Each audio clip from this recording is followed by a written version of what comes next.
Amen. So what we're going to do, we're going to add benevolence money for Haiti also. Okay, now you know we've got to wake up. The church of Jesus Christ has got to really wake up and start praying and at least make services, make Sunday school, attempt to know that there is a living God. Yes, He's alive. Yes, and to say this is a natural disaster and God doesn't know what's going on, it would be a foolish thing. Katrina, tsunamis, and droughts, disease, and it would be nonsense to say that these activities are not known by God. It would be foolish not to take heed and warnings. These are all magnificent signs that there is a God. And I heard, but I didn't hear what they told me. Pat Robertson said that Haiti made a pact with the devil years ago, and that they were cursed. Haiti's cursed. Well, sin is a curse. Sin, completely sin, and people greedy. When we went down there with a ship and to bring humanitarian help, I mean, wood for schools, and do favors and grace for the people of Haiti, free. We had to pay the politician to put the ship next to the dock. That's greed. It's people that are in charge of greed. Now you know what we're doing as Americans, bringing these this provisions. It's on credit. This stuff not paid for. Well, the taxpayers are going to have to pay for it. We are in debt, big time. America is. And you just don't keep making money and not paying it off. I mean, you know that, how you run your home. You just don't keep making bills and then expect someone else going to pay it for you. No, you got to work and pay your bills or don't make bills. But America's got the attitude now that we can make bills and do everything we can and it's going credit and then we just keep printing money. Hey, we're not next to a collapse in this country. And on wisdom of our politicians, wisdom of their wisdom, need to get on their knees and say, we better get God's information. Look what it says in Matthew chapter 24. Jesus says in verse 2, "See ye not all these things?" And he showed how beautiful the temple was and how gorgeous Jerusalem was becoming, especially the temple, Herod's temple. In verse 1, show the buildings of the temple. And then Jesus said in verse 2, "See ye not all these things? Verily I say unto you, there should not be left here one stone upon another that shall not be thrown down." And that temple was destroyed in AD 70 by Nero. And what the problem was that people got their eyes off of the Lord and on their eyes on things, material things. And it goes on to say, and the people were interested there, the disciples, verse 3, "And as they sat upon the Mount of Olives, the disciples came unto him privately, saying, Tell us,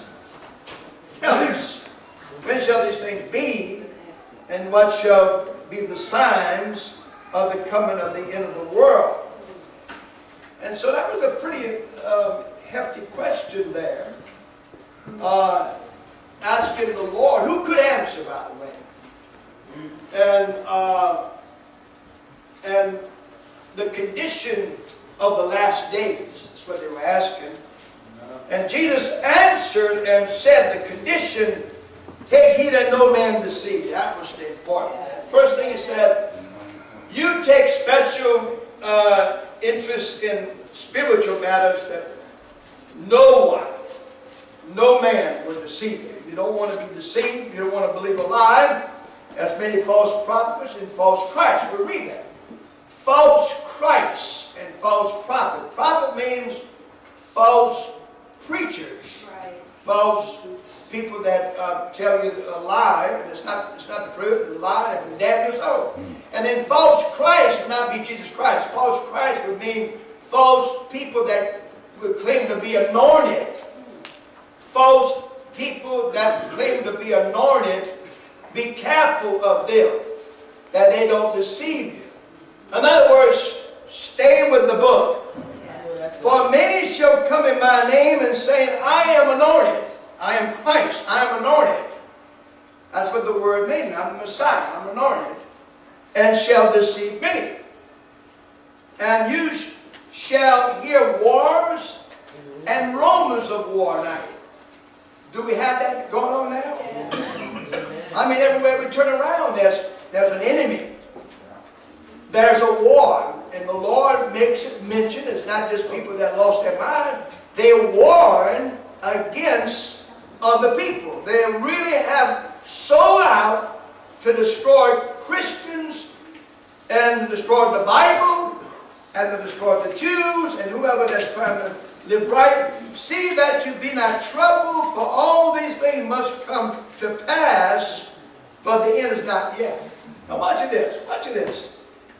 For nation shall rise against nation, kingdom against kingdoms, and there shall be famines, and that's starvation, pestilence, earthquakes, and divers, meaning different in diversity in different places. You don't maybe expect. All these are the beginning of sorrows.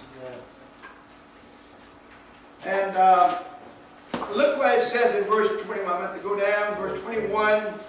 For then shall be great tribulations coming up, such as were not since the beginning of the world to this time, nor never ever shall be.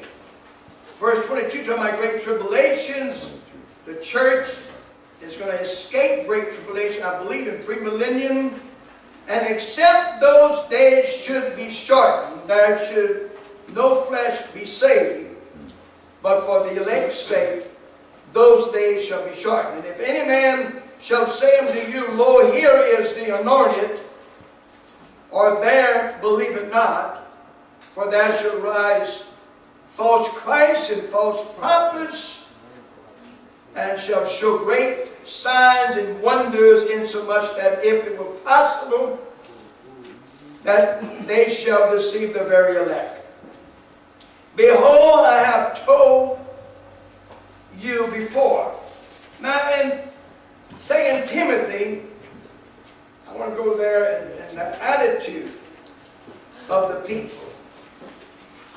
Verse 1 in chapter 3 of 2 Timothy, this know also that in the last days perilous means troubled times shall come, for men shall be lovers of their own selves. Not lovers of the Lord, but lovers of their own self. Covetousness, jealousy, covet, worldly, boasters, bragging, proud, blaspheming, disobedient to parents, unthankful, unholy. That's the attitude of the people without natural affection, truce breakers, false accusers, incontinent, fierce despisers of those that are good, traitors, heady, high-minded, lovers of pleasures more than lovers of God. Having a form of godliness, but denying